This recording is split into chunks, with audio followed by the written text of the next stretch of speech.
we see arched stones that clearly. So the question is this ancient Dwarka? जिस द्वारिका को बनवाने के लिए भगवान कृष्ण ने मथुरा छोड़ा, गोकुल छोड़ा, आखिर वह द्वारिका डूब कैसे गई? आपका स्वागत है देवराज मिस्ट्री। यहाँ हम करेंगे हिंदू धर्म से जुड़ी कुछ रहस्य की बातें। अगर आप चाहते हो कि आपका समय सही जगह पर खर्च हो तो अभी आप सही रास्ते पर हो, इसीलिए अभी हमारे चैनल को सब्सक्राइब कीजिए और खो जाइए इस वीडियो में। द्वारका नगरी एक ऐसी नगरी थी जो कि एक स्वर्ग के समान थी, क्योंकि इस नगरी को भगवान कृष्ण ने बनवाया था। लेकिन सवाल ये उठता है कि आखिर ऐसा क्या हुआ कि इस द्वारका नगरी को स्वयं भगवान कृष्ण भी नहीं बचा पाए और ये डूब गई। महाभारत महापुराण के अनुसार हमें ये जानने को मिलता है कि जब भगवान कृष्ण ने कंस जैसे अत्याचारी का वध किया था तो इसका सीधा सीधा असर मथुरा पर पड़ा। बात कुछ इस तरह थी कि जो कंस था वह जरासंध का दामाद था, इसीलिए जब भगवान कृष्ण ने कंस का वध किया तो कंस की मृत्यु के बाद जरासंध भगवान कृष्ण से बहुत क्रोधित हो गया।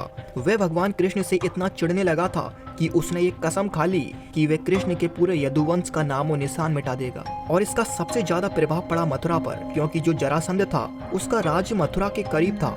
इसीलिए कंस के वध के बाद से जरासंध ने मथुरा में आतंक मचा दिया।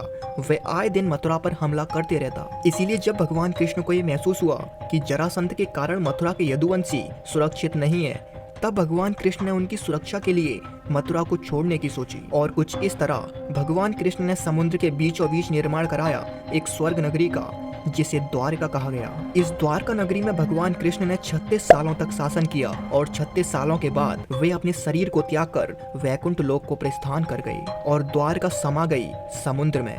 तो चलिए जानते हैं कि आखिर क्या कारण था जिस वजह से द्वारिका को भगवान कृष्ण भी नहीं बचा सके। पुराणों के अनुसार हमें ऐसे दो कारण जानने को मिलते हैं जिनकी वजह से डूबी थी द्वारिका। सबसे पहला कारण गांधारी का श्राप और दूसरा कारण ऋषियों के द्वारा दिया गया भगवान कृष्ण के पुत्र शाम को कुल नष्ट हो जाने का श्राप। ये बात तब की है जब महाभारत का युद्ध समाप्त हो चुका था, अधर्म पर धर्म की जीत हो चुकी थी। उसी समय व्यास के पुत्र संजय ने गांधारी को यह संदेश दिया कि सभी पांडव द्रौपदी सहित हस्तिनापुर आ चुके हैं। जब गांधारी को पांडवों के आने की सूचना मिली तब वह मनी मन पांडवों को कोसने लगी। वह पांडवों को देखना तक नहीं चाहती थी। लेकिन इतने में ही संजय ने गांधारी को ये भी बताया कि पांडवों के साथ भगवान कृष्ण भी आए हैं। तब गांधारी गुस्से से तिलमिला उठी। वह प्रतिशोध की आग में जलने लगी। गांधारी भगवान कृष्ण को अपना परम शत्रु मानने लगी थी। इसीलिए जब भगवान कृष्ण गांधारी से मिलने पहुंचे तब उसने अपने गुस्से को शांत करने के लिए भगवान कृष्ण से कहा, यदि मैंने अपने आराध्य की सच्चे मन से सेवा की है और अपने पतिव्रता धर्म को पूरी निष्ठा से निभाया है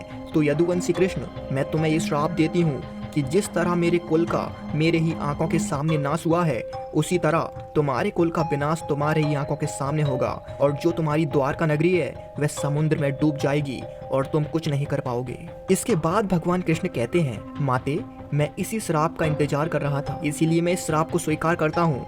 अब मुझे आज्ञा दीजिए। और इतना कहकर भगवान कृष्ण द्वारका की तरफ निकल गए। अब इसके बाद जो दूसरा कारण था वह ये था कि एक बार की बात थी जब महर्षि विश्वामित्र और देवऋषि नारद द्वारका नगरी की तरफ भ्रमण करने आए। जब वे द्वारका नगरी में भ्रमण कर रहे थे तो उस समय उन पर भगवान कृष्ण के पुत्र शाम की नजर गई। भगवान कृष्ण के पुत्र शाम उस समय अपने मित्रों के साथ वहीं विचरण कर रहे थे। जब शाम ने उन ऋषियों को देखा तो उन्होंने उन ऋषियों के साथ मजाक करने की सोची और कुछ इस तरह शाम ने अपने मित्रों के साथ मिलकर एक स्त्री का रूप रख लिया और जाकर ऋषियों से ये पूछा कि मेरे गर्भ से क्या उत्पन्न होगा। जब ऋषियों को ये पता लगा कि ये लोग उनका अपमान कर रहे हैं तब उन ऋषियों ने कृष्ण पुत्र शाम को ये श्राप दिया, हे दुष्ट, तेरे गर्भ से एक लोहे का मूसल उत्पन्न होगा जिसके द्वारा तुम जैसे क्रूर, अहंकारी और दुष्ट लोग अपने ही कुल का सर्वनाश करोगे। ऋषियों ने बताया कि कृष्ण और बलराम को छोड़कर पूरे यदुवंशी कुल पर इसका प्रभाव होगा। ये बात जब भगवान कृष्ण को पता लगी तो उन्होंने कहा, ये बात सत्य होगी।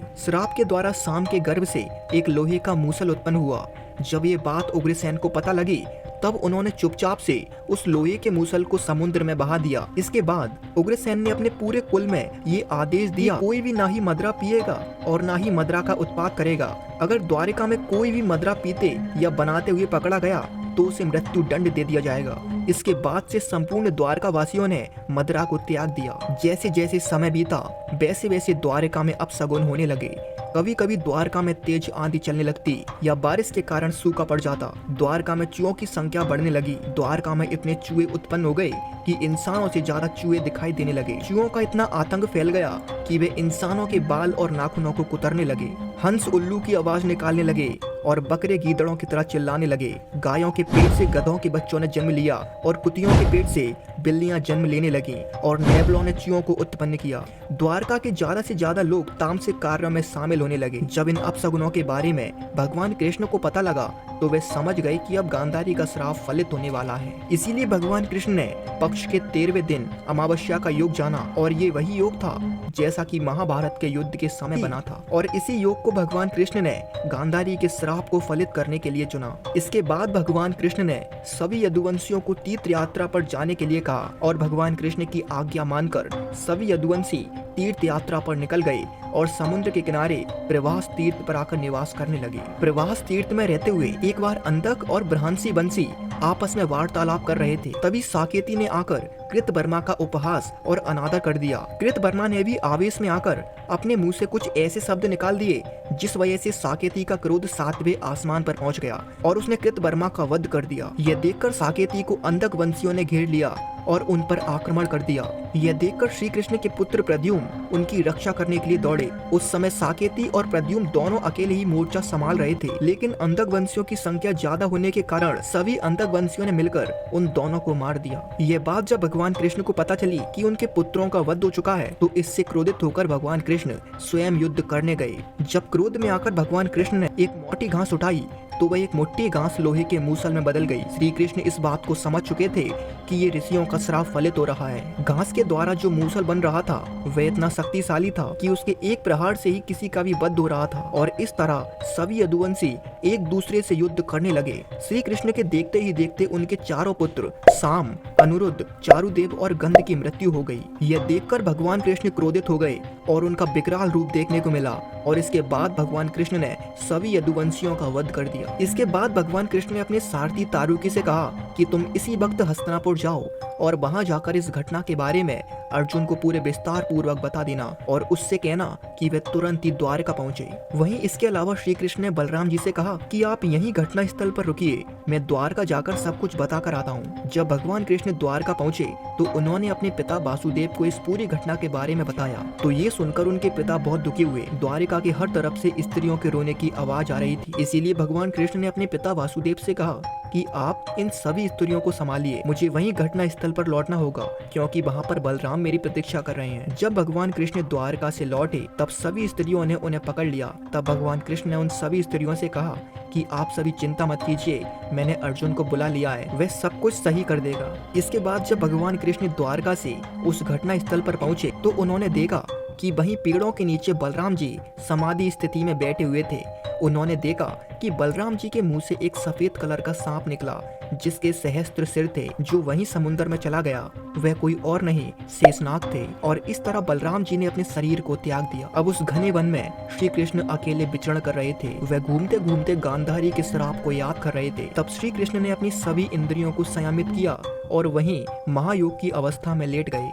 तब उस वक्त वहाँ पर एक जरा नामक शिकारी आया जो बहुत देर से अपने शिकार को ढूंढ रहा था। जब उसने श्री कृष्ण के पैर को देखा तो उसे ऐसा लगा जैसे कि कोई हिरण छुप कर बैठा है और उसने तुरंत उस पर अपना तीर चला दिया। वह तीर जाकर सीधे भगवान कृष्ण के पैर में लगा। जब उसने जाकर देखा तो वह बहुत दुखी हुआ, लेकिन भगवान कृष्ण ने उसे आश्वासन दिया कि इसमें तुम्हारी कोई गलती नहीं है और ये कहकर भगवान कृष्ण बैकुंठ लोक प्रस्थान कर गए, जहाँ कई ऋषि मुनि उनके स्वागत में बैठे थे। इसके बाद उस शिकारी ने हस्तिनापुर जाकर पूरी घटना के बारे में बताया।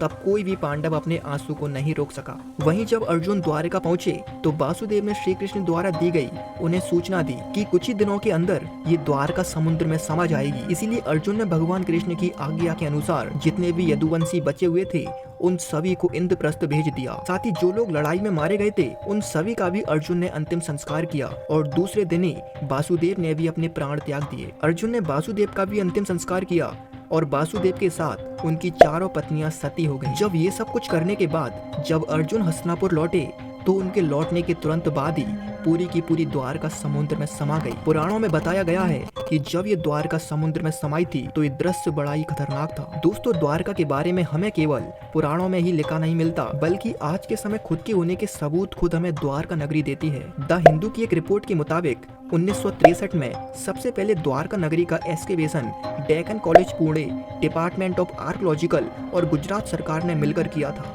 तो बताइए दोस्तों, ये जानकर आपको कैसा लगा? अगर आपको ये वीडियो अच्छी लगी है तो लाइक कीजिए, कमेंट कीजिए। मिलते हैं किसी नेक्स्ट वीडियो में, तब तक के लिए जय श्री कृष्ण।